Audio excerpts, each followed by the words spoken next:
एक सपना जो नाइटमेयर बन गया। इमेजिन करो एक ऐसा सिचुएशन जहां पंजाब के एक फार्मर ने जमीन का एक हिस्सा बेच दिया, गुजरात का एक बिजनेसमैन अपनी रिटायरमेंट सेविंग्स इन्वेस्ट करता है, दिल्ली का एक यंग आईटी इंजीनियर सोचता है क्रिप्टो ही फ्यूचर है, अभी इन्वेस्ट किया तो लाइफ बिल्कुल से सेट हो जाएगी। और उन सबको एक ही प्रॉमिस दिया गया, सर बस बिटकॉइन माइनिंग कॉन्ट्रैक्ट ले लो, हर महीने 10% रिटर्न गारंटी। और शुरू के कुछ महीने पैसे आए, वॉलेट में बिटकॉइंस क्रेडिट हुए, कॉन्फिडेंस उससे काफी बढ़ गई, लोगों ने अपने रिलेटिव्स को भी इन्वेस्ट करवाया, अपने फ्रेंड से भी इन्वेस्टमेंट करवाया। लेकिन फिर एक दिन आती है जहां वेबसाइट बिल्कुल स्लो डाउन हो जाता है, एप्स काम नहीं करता है, फिर पे आउट डिले होने लगे और फिर एक नया कॉइन इंट्रोड्यूस हुआ और कुछ ही वक्त बाद सब कुछ बिल्कुल से गायब एंड वैनिश हो गया। Thousand of investors suddenly realise कि ये इन्वेस्टमेंट नहीं था, ये इंडिया का सबसे बड़ा क्रिप्टो पोंजी स्कैम में से एक था,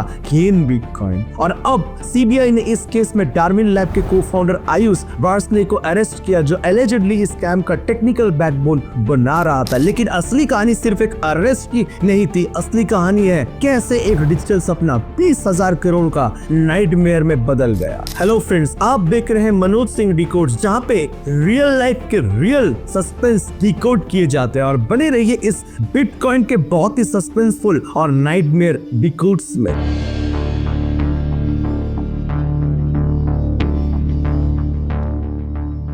बिटकॉइन का गोल्ड रश ईयर 2015 से स्टार्ट हुआ। 2015 के अराउंड कुछ नए चीजें शुरू हुई, जो है बिटकॉइन। लोग समझ नहीं रहे थे कि ब्लॉकचेन क्या होता है, माइनिंग क्या होता है, वॉलेट क्या होता है, लेकिन हेडलाइंस कुछ और कह रही थी। बिटकॉइन से लोग करोड़पति बन गए, बिटकॉइन रातों रात करोड़पति बना रही थी। ह्यूमन साइकोलॉजी इंटरेस्टिंग चीज है, इन्वेस्टर्स मिलियनियर्स बनना चाहते हैं, और जब किसी को लगता है कि दुनिया में कोई नई गोल्ड रश चल रही है तो लोग ट्रेन मिस बिल्कुल नहीं करना चाहते। और इसी एनवायरनमेंट पे एक प्लेटफॉर्म लॉन्च हुआ, गेन बिटकॉइन। आइडिया इसका बिल्कुल सिंपल लगता था, आप बिटकॉइन में इन्वेस्ट करो, हम माइनिंग करेंगे और प्रॉफिट आपके साथ शेयर करेंगे। और फिर आया सबसे डेंजरस प्रॉफिट, 10% मंथली रिटर्न, जो इनका बिजनेस मॉडल था। मगर आपको 10 लाख इन्वेस्ट करना होगा तो हर महीने आपको 1 लाख रुपए रिटर्न मिलेंगे। फाइनेंस की दुनिया में अगर कोई थोड़ा सा भी एक्सपीरियंस हो तो उसको पता है ये मैथमेटिकली सस्टेनेबल बिल्कुल ही नहीं है, 10% रिटर्न इन अ मंथ। लेकिन उस वक्त लोग कैलकुलेशन नहीं कर रहे थे, लोग सपना देख रहे थे। और यहीं से स्टार्ट हुई स्कैम की engine, MLM network. Gain bitcoin ने सिर्फ इन्वेस्टमेंट नहीं करवाया, उन्होंने एक नेटवर्क मार्केटिंग सिस्टम क्रिएट किया। अगर आप नए इन्वेस्टर हो तो आपको कमीशन मिलता है। सोचो, एक चेन रिएक्शन, एक इन्वेस्टर अपने 5 फ्रेंड्स को लाता है, फिर वो 5 लोग और 5 फ्रेंड्स को लाते हैं। इस तरीके से एक पिरामिड चेन फॉर्म होती है और धीरे धीरे ये scheme WhatsApp group, seminars, conferences के थ्रू फैलती है, सर्कुलेट होकर लग्जरी होटल्स में सेमिनार्स किया जाता है, स्टेज पर काफी स्पीकर्स बात करते हैं, बिटकॉइन को फ्यूचर बताते हैं, आज इन्वेस्ट करोगे तो कल करोड़पति बनोगे। और सबसे पावरफुल मार्केटिंग टूल क्या था? अर्ली पे आउट, अर्ली इन्वेस्टर्स का। इनिशियल इन्वेस्टर्स को एक्चुअली बिटकॉइन मिल रहे थे, इसीलिए ट्रस्ट काफी बिल्ड हो गई। लोगों ने सोचा अगर मेरे दोस्त पैसे कमा रहे हैं तो ये जेन्युइन है शायद ये बिजनेस मॉडल, लेकिन रियलिटी कुछ और ही थी। और इसी से स्टार्ट हुई पोंजी स्कीम का एक साइन। अब थोड़ा सा साइंस समझते हैं। पोंजी स्कीम्स का रूल सिंपल होता है, न्यू इन्वेस्टर्स का पैसा यूज होता है, ओल्ड इन्वेस्टर्स को पे करने के लिए कोई रियल प्रॉफिट जनरेट ही नहीं होती, बस एक इल्यूशन क्रिएट किया जाता है। गेन बिटकॉइन में भी एग्जैक्टली यही हुआ। जब तक नए लोग पैसे लेते रहे सिस्टम चलता रहा, लेकिन जैसे ही नए इन्वेस्टर्स का पे आउट स्लो होने लगा, पे आउट इम्पॉसिबल हो गया दूसरे इन्वेस्टर्स का, और फिर स्कैम पहुंचता है बिल्कुल नेक्स्ट चैप्टर पे, जो है MCAP कॉइन, आई मीन एक और डिजिटल इल्यूशन। जब बिटकॉइन के पे आउट सस्टेन नहीं हो पा रहे तो प्लेटफॉर्म ने एक नया कॉइन इंट्रोड्यूस किया, MCAP। इन्वेस्टर्स को बोला गया टेम्पररी इशू चल रही है, एक टेक्निकल ग्लिच है, अभी बिटकॉइन नहीं MCAP टोकन मिलेगा। मगर प्रॉब्लम क्या है आप सोचिए, MCAP की कोई रियल मार्केट वैल्यू नहीं थी।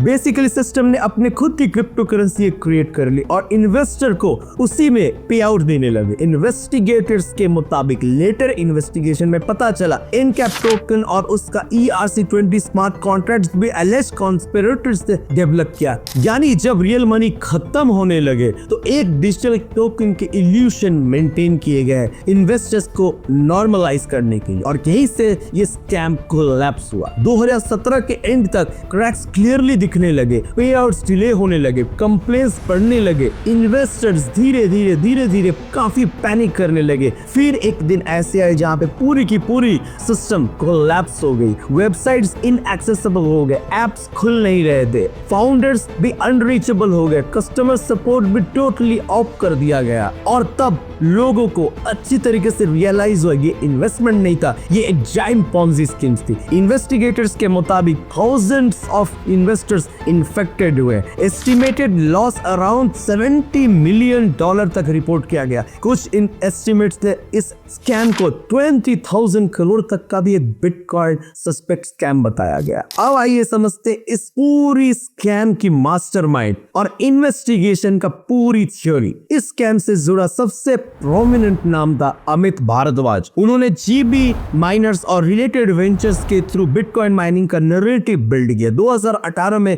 उन्हें थाईलैंड से अरेस्ट भी किया गया था, लेकिन केस कॉम्प्लिकेटेड हो गया। मल्टीपल स्टेट्स में FIR रजिस्टर्ड होने लगे, जैसे वेस्ट बंगाल, पुणे, दिल्ली, चंडीगढ़, महाराष्ट्र, बैंगलोर, मुंबई। काफी कंप्लेंट्स हुए, thousand of FIRs and complaints इनके नाम पे रजिस्टर्ड किए गए, और फाइनली ये मैटर पहुंचती है सुप्रीम कोर्ट ऑफ इंडिया तक। और 2023 में कोर्ट ने केस का इन्वेस्टिगेशन CBI को फाइनली ट्रांसफर किया। CBI के हाथ में ये केस जाने के बाद ये केस बहुत ही अच्छी तरीके से एक टर्न एंड ट्विस्ट लिया। मार्च 2026 में एक मेजर डेवलपमेंट हुई इस केस की।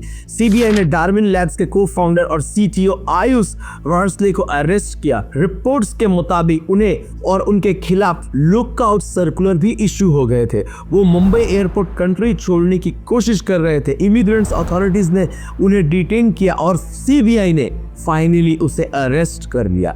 इन्वेस्टिगेटर्स का एलिगेशन है कि डार्विन लैब्स ने स्कैम का टेक्निकल इंफ्रास्ट्रक्चर बहुत अच्छी तरीके से बनाया था, इंक्लूडिंग बिटकॉइन इन्वेस्टर प्लेटफॉर्म। ये इन्हीं लोगों का बनाया हुआ था, जिसमें crypto wallets, payment systems, GB miners, pool infrastructures या स्कैम का डिजिटल इंजन, ये सारी चीजें इन्होंने ही डेवलप किया हुआ था। और इसके बाद इस स्कैम का रियल इम्पैक्ट काफी बुरा रहा। अब आइए समझते हैं एक अनकंफर्टेबल ट्रूथ। क्रिप्टो स्कैम सिर्फ नंबर्स नहीं होते हैं, उनके पीछे रियल लोग होते हैं, रियल माइंड्स होते हैं जो इस ब्लॉकचेन टेक्नोलॉजी को चलाते अपने हिसाब से।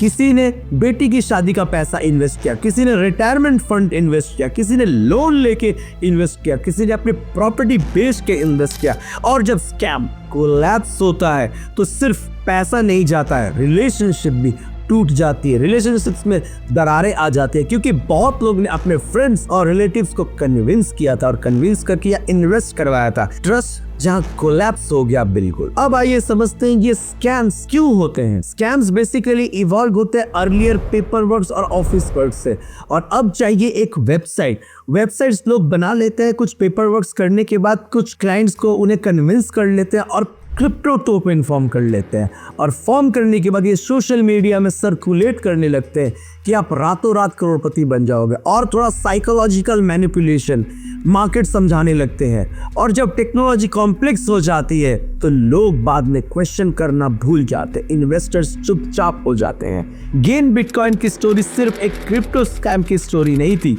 ये ह्यूमन साइकोलॉजी की स्टोरी है। ये एक होप और एक एक्सपेक्टेशन की स्टोरी है, और ग्रिड की साथ में मिक्स है। टेक्नोलॉजी पावरफुल टूल है, लेकिन जब टेक्नोलॉजी के साथ ब्लाइंड बिलीफ जुड़ जाता है तो फ्रॉड के लिए परफेक्ट एनवायरनमेंट बन जाता है। और इसीलिए अवेयरनेस जरूरी है, क्योंकि स्कैम जब तक सर्वाइव करते हैं जब तक लोग क्वेश्चन नहीं पूछते, और जिस दिन समझने लगते हैं गारंटी रिटर्न एक रेड फ्लैग और एक नाइटमेयर बन जाती है, उस दिन से स्कैम ऑटोमेटिकली कोलैप्स होने लगता है। अगर आपको ऐसी डीप इन्वेस्टिगेशन स्टोरीज पसंद है जहां हम लॉ, फाइनेंस और पावर को डिकोड करते हैं, तो सब्सक्राइब करें मनोज सिंह डिकोड्स, क्योंकि कभी कभी देखा जाए तो सबसे बड़ा क्राइम डार्क एलिस में नहीं होता, वो होते हैं ब्यूटीफुल वेबसाइट्स पर।